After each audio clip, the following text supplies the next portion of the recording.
Community Foundation of the Oakville Heritage Trust has commissioned a project to preserve our town's history by recording and sharing oral histories of personal accounts of life in Oakville.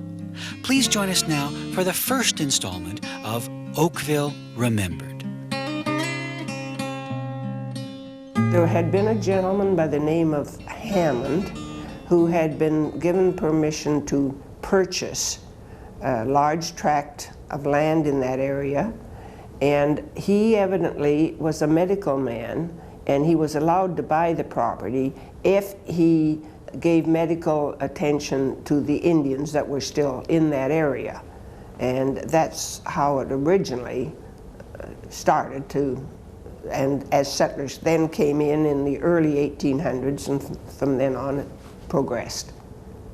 He evidently had advertised, as they did then and as they do now for someone that's promoting a development in England, and there were people there that heard about it, and at that time things weren't very good in the Great Britain area, and so quite a number of them emigrated and came out, and how they settled at that particular area, there's really no idea, except that the land was offered to them at a very minimal amount if they cleared the area, if they cleared the road in front of their property, if they cleared 5 acres and built a building, I think it was 20 by maybe 20, within 5 years, then they could be given ownership. So that enticed them to come and live in that area.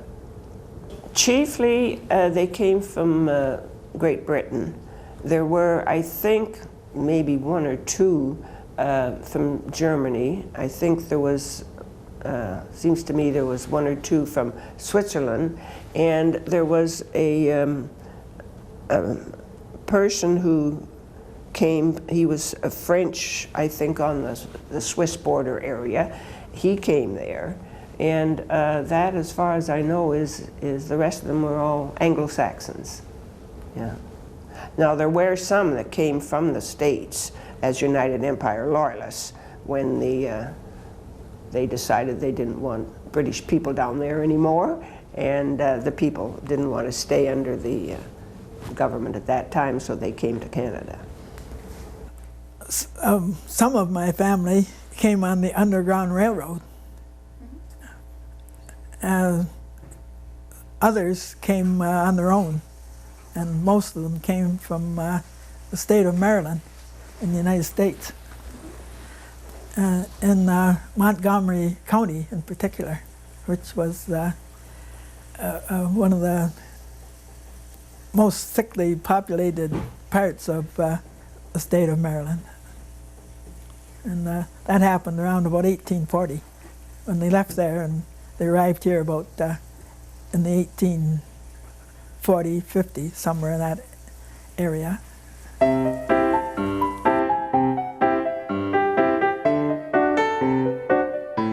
My early days in Oakville was a very small, 2,800 population, and a lot of the 2,800 were summer residents living down around Park and Howard and Esplanade, who would simply use these homes as summer homes and then go back to Toronto or Hamilton for the winter.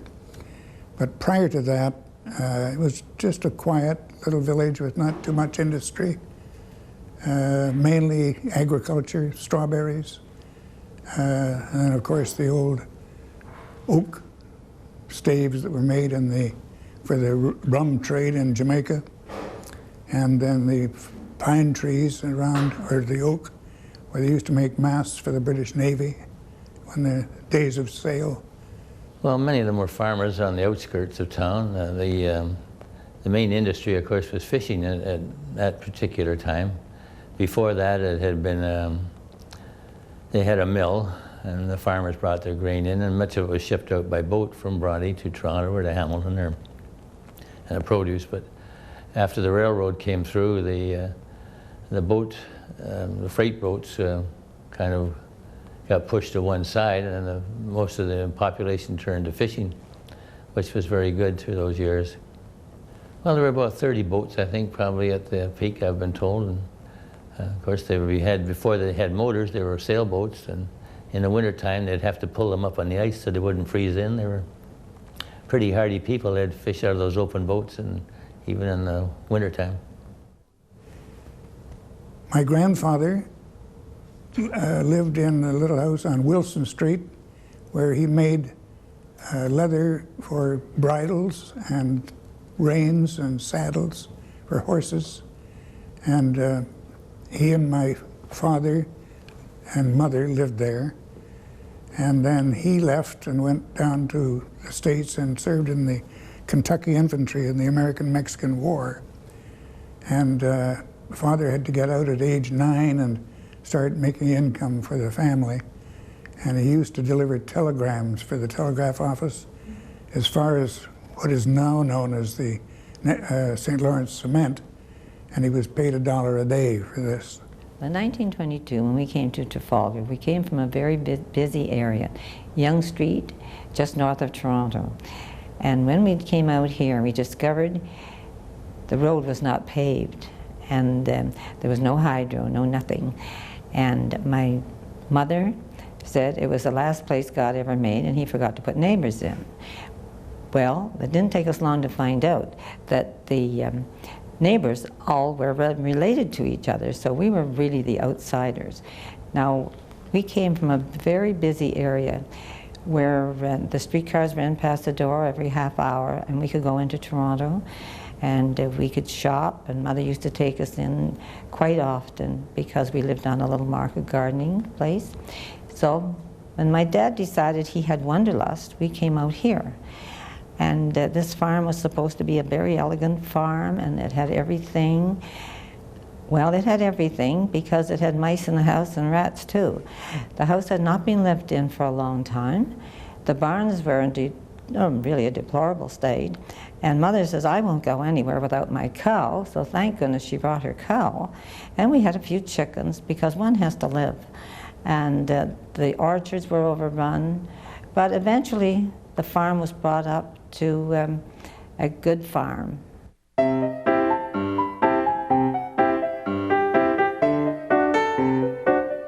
Well, the telephone service, of course, was run by Nellie Bray, and it was in the upstairs of her house. Of course, she was the night operator, the day operator. She did everything. She slept beside the phone, but in those days, our telephone number was 55J, and the store was 55W. But you didn't call up and give them the number. You'd say, well, I want to speak to Joe. And she'd say, well, he's not home. He's over at Mary's house. You know, you didn't,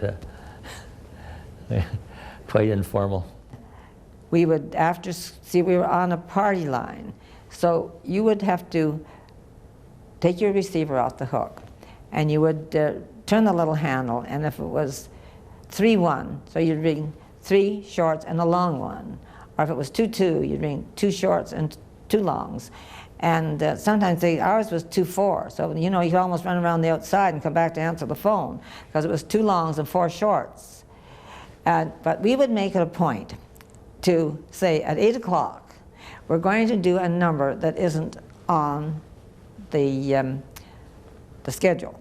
So we'd figure out a number, and then all the kids around the neighborhood would hear it because there's 16 on the circuit. And so we'd all get on the phone at once. And that's how we communicated in the evening. We had a great thing going there.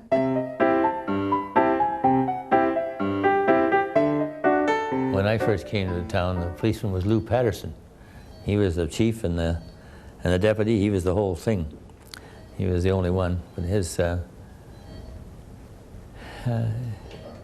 think of some of his escapades. The funny one, they tell the bank was robbed. They had the Bank of Montreal in Brodie. It was where was by the corner of the schoolyard. There was the bank. Anyway, the bank was held up, and of course they called for Mr. Patterson, and of course he coming down Marine Drive, and he passed the robbers going the other way. There was a story about that. Well, then he was also responsible for the boys. They used to like to swim with their tops on, their bathing suits, and some of the older ladies in town didn't think the men should swim with no tops on their bathing suits, so the boys would go down on the dock, and there was one lady who lived where the Stoneboat's restaurant is now, and she called Mr. Patterson, well, the boys are down there and they have no tops on their bathing suits. So he'd come down and they'd jump in and swim over the other side. Of course, he'd go and drive all the way around to the other side of the river, and they'd just swim back again, you know. Never catch up with them. Anyway, there wasn't much crime in those days. The whole town. I remember the old policemen, you know, used to police the town on a bicycle, and there was only 2 of them on a bicycle, and the chief had his own car, which he paid for. No radios, nothing like that. The jail, the chief kept dogs in the jail, raised wire-haired terriers in the jail cells. He used to have to move the dogs out to put the prisoners in. You know, it was a small town. I mean, it was a typical Ontario small town.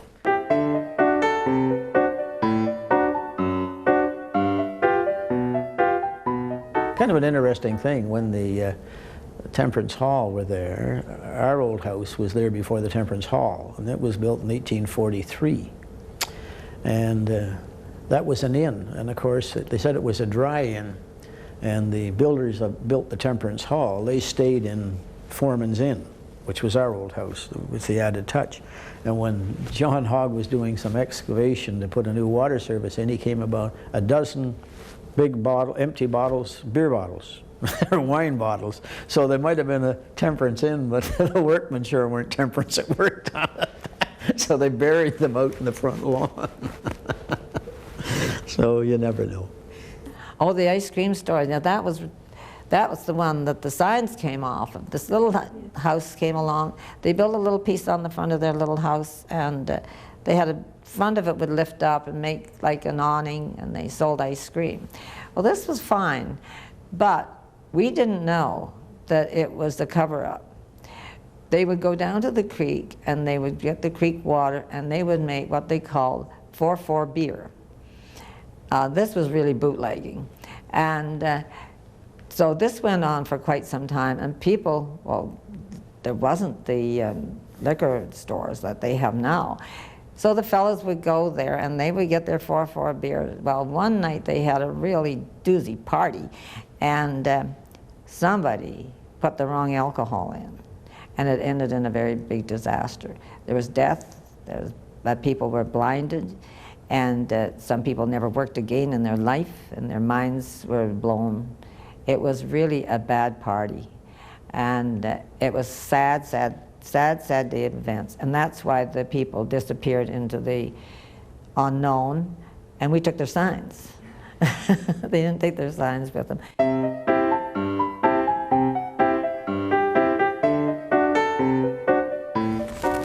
Oh, in the olden days, our fire chief was a chap named Hilmer. I don't think anybody ever saw him smile. Very dour type of chap, very efficient. And our fire department in those days was a volunteer. There were people working on the main streets and people in gardeners and whatever around the town. And the fire hall was on the north side of Church Street between Navy and Thomas. Not too far remote from where the new one is now. But the pumpers and hook and ladders were always kept there, and Larry Wilson, he was in a hardware store, the back of which faced the fire hall. So whenever the alarm went off, he was always the first one to get the pumper out, and they'd sort of stop at each corner, and people would jump on, and they'd head off to wherever the fire was. Normally it was done by a series of whistles from the tannery. 2 longs and a short meant it was the northeast section. So anybody in the northeast section was a volunteer would say, "You're coming up here, look for the fire truck." And in those days along Lakeshore Road, we had no hydrants. There were these big open pits, vats of water. And this is why they used pumpers. They'd put a big hose into that and then start the engine, and that would pump the water out of that through the hose to put the fire out. And those, of course, went out of practice after they got the hydrant system throughout the town. But old Fire Chief Hilmer, we had a system where people just on the outskirts of the town, within maybe a mile, by paying $10 a year, could get fire protection.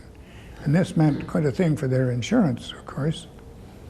And old Alf Hilmer would keep a list above his telephone of all those who paid their $10 each year.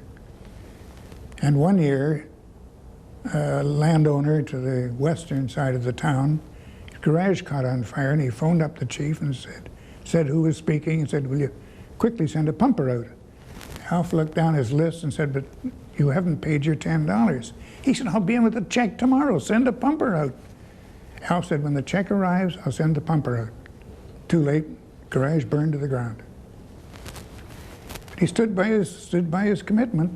But he was a great old chief. Everybody in town respected him, except this gentleman, I guess. Fires were a disaster area. Every farm had a cistern, and that meant that it was a walled hole in the ground, as big as you could make it, and your eave troughs ran into it, and that would save the rainwater. And you always hoped that you could have some sort of a pond, but you know, the one barn burnt down. When we were at the Marybrook, when the barn burnt down, it was disaster. It was a fairly new barn, and it was sheet metal. It was one of the first sheet metal barns. And when the fire inside, it was red, and then it's so hot it turned white. And then all the sheets would fly through the air, and it was a disaster. Daddy and the men got all the cattle out, because it started up in the upper part of the barn. They managed to get all the cattle out. Now, getting Mr. Bull out, that was something else, because he was in a stall all chained in, you know, kept the door locked on that one. But my dad got him out and got him out into the field, and the horses out of the other barn.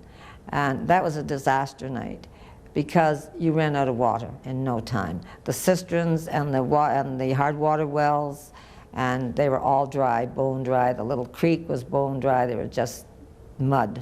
You couldn't get any more water. And you just had to stand by and let it burn.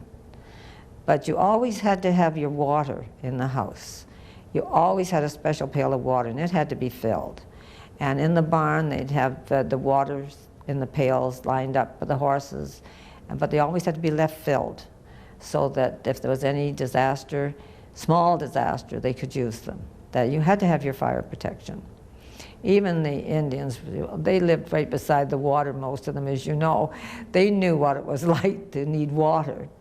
Water was very special in everybody's life, and when you're up on the Dundas Highway, there's not much of it.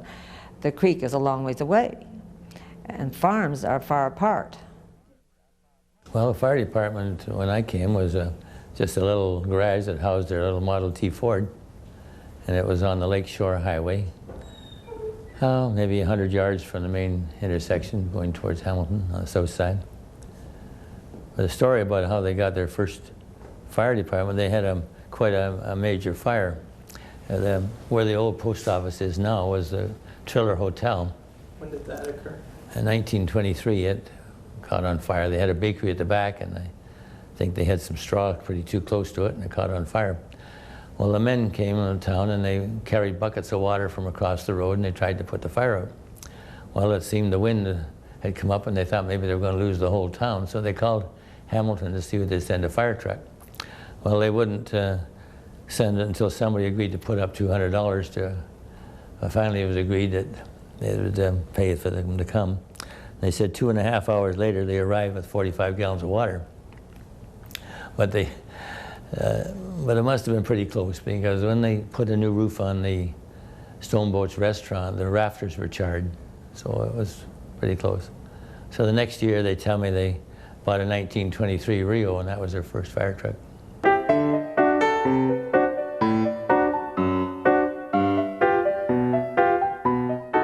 Oh yeah, the teachers made the ink in those days. They had powdered ink, and you had a little ink well in each desk. I have 4 of those desks out of Central School in my basement at home that my kids played school in.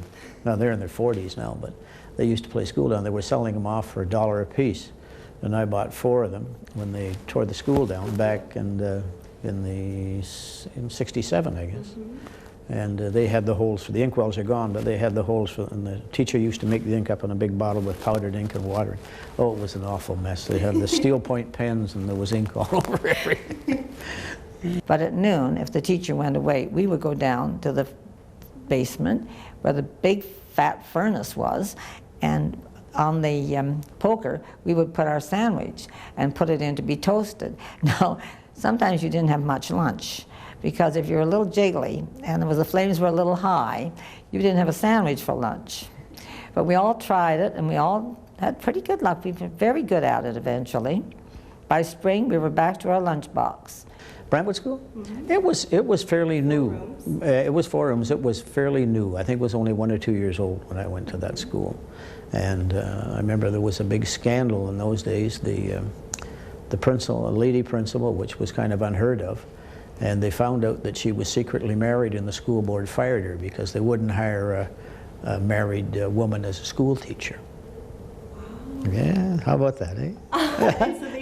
Some things have happened for the better, some things haven't, but yeah, they fired her. She had to go because she was married, and she'd been married for some time apparently, and nobody knew, and they called herself Miss Brown. She's dead now, I guess I can say that. They called herself Miss Brown, and was a lovely lady. But she was married, and that would have been a scandal. That was the scandal. That was one of the many scandals.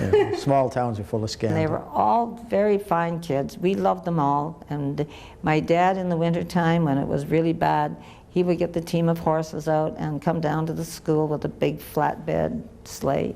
And he would take the kids down there. We'd all pile on, and we'd take them home, and then we'd go home. Or Mr. Richardson, who had a large family in the survey, he would get his team of horses out, and he would do likewise. He'd come up and get all the kids. So there'd be about 30, maybe 36 kids at the school at a time, but it fluctuated up and down.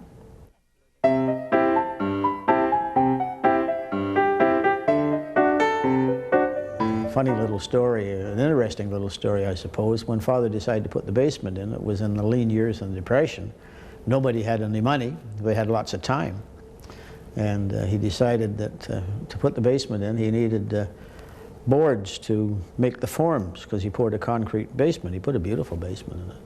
So my brother and I, when we were kids, we had to take the boards off the barn, and he used them to make the forms. And after the forms were finished, we had to take the forms down, take them outside, clean them all off, wash them, and nail them back on the barn and paint them. So and that's not the end of the story. So when I tore the building down in 1946, I guess, when I replaced it, I saved the boards, and that's on the roof of the building that's there now. So you talk about recycling. I think the Barretts were the original recyclers. But and the boards are still there. They're still there, yeah. They're the roof of the present building.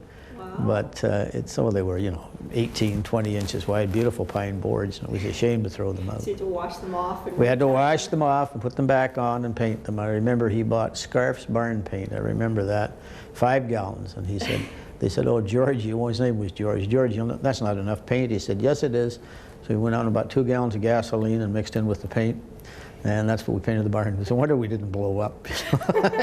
They talk about today, and of course my father smoked like a chimney, and he was painting away there, showing us how to do it with this paint that was thin. Gasoline, which was 25 cents a gallon in those days. But our best pet, I guess, was the pig, Squeak the pig. They had this pig, had a litter of pigs, and this was a runt of the family. And there's always one runt that the mother doesn't pay any attention to because it's poor, and this is nature's way of getting rid of the weak. But we didn't want it to die, so we asked Daddy if we could bring it in the house. And so we brought it up to the house and fixed up a bottle for it, and we fed Squeak. And Squeak was just a darling. It drank out of the bottle, it slept behind the stove in the winter time, and it was very good. We'd let it out for a run and come right back. Squeak grew up to be a mother, and she had little squeaklets and piglets, and my dad, one day when we came home from school, had sold Squeak. Now disaster struck in, and we carried on something terrible. He sold Squeak for what he thought was a real good price. He went to buy it back, and it was a real good price. The man says, no, you sold it to me, and it's mine. And he begged and he pleaded. So he got Squeak back. And she had lots of little families, and we would go to the fence, even when she was big, with all her little family. She would come with her little pigs to the fence and have her cookie. And we'd pet her and hug her, and you know, she was bristly as anything. She wasn't soft and silky like some things are. But that was our baby, and we loved her. One character who was head of one of the large insurance companies in Toronto, and the New Year's Eve party down at the Oakville Club. My aunt lived on King Street, and about 11:30, she was just getting ready to retire when she heard clip, clop, clip, clop, clip, clop. She looked out the window, and here was this gentleman in his tails and top hat riding a horse on his way to the Oakville Club. He wasn't going to be caught for driving while under the influence. That was one. In St. Jude's Church, we had a wonderful organist by the name of De Courcy Fletcher, who also taught music out at Appleby College. And he and a little fellow by the name of Cecil Gilliland used to pump the organ. It was not the electrical one we have today. And they got into a bit of a discussion one day as to which was the more important, the pumper or the organist. De Courcy Fletcher insisted he was. So during the second hymn, they were playing away when all of a sudden the music just died. Cecil had stopped pumping, proving that he was the more important. But the general store was really a meeting place, like the churches. If it wasn't for the general store and the churches, there'd be no news around. And the fellows used to come on a Saturday night and sit in the store and listen to the radio for the hockey games and things like that. And I never went in the store Saturday night if I was in there, because there were too many men in there. But I'd whip over to the dance if there was a dance. Now, that was the community center, as well as the churches. They were the only spots in the country where people gathered, except the Palermo Dance Hall, of course, but even before the Palermo Dance Hall. The churches and the general stores played a very, very important part in growing up in the country. Because we lived near Mr. Wells, and he had a pond there, and we'd have skating parties. And we would go back to one of the houses, Perce and Dora King, that was his sister, and his wife was Summer. And we would go back to the King house and have hot chocolate, or come to our house after. By the time you walked home, you didn't want to go too far, so you were going to the first house on the list. We were the last ones on the list, so we didn't have too many kids come to our place after the skating. Because you walked. Mr. Wells would dam this little creek up in the fall, and so that we would have skating in the winter. And he would build a little fire with stones all around for our boots to go around. We would but when you put your boots on, they were still cold. I guess we wore too many socks in our old skates. There were tube skates, and none of us could really skate very well. But it was fun. There was a farm, people that lived on one of the farms, just on the fourth line. They had 7 boys. So they kept the pot going pretty well. And another family with 4 girls. So we all get together, and we'd be about 25 on that little piece of ice. And when I got older, and I went up there, and I said to my friends, this is where we used to skate. I said, that skating story you tell, that's just a puddle. But it grew smaller and smaller and smaller as we grew older and older and older. But now, as you go by, there's no more laughter, no more shrieks of joy and carrying on, because now it's part of the cemetery. Well, I think we must keep some of our heritage. You can't destroy everything. I understand that you can't keep everything either, but that if we don't keep a little of our heritage, we wouldn't have much to show. You've done a good job here, right here in this building here, Burgess. That's a real fine example of what can be done when everybody has a mind to help.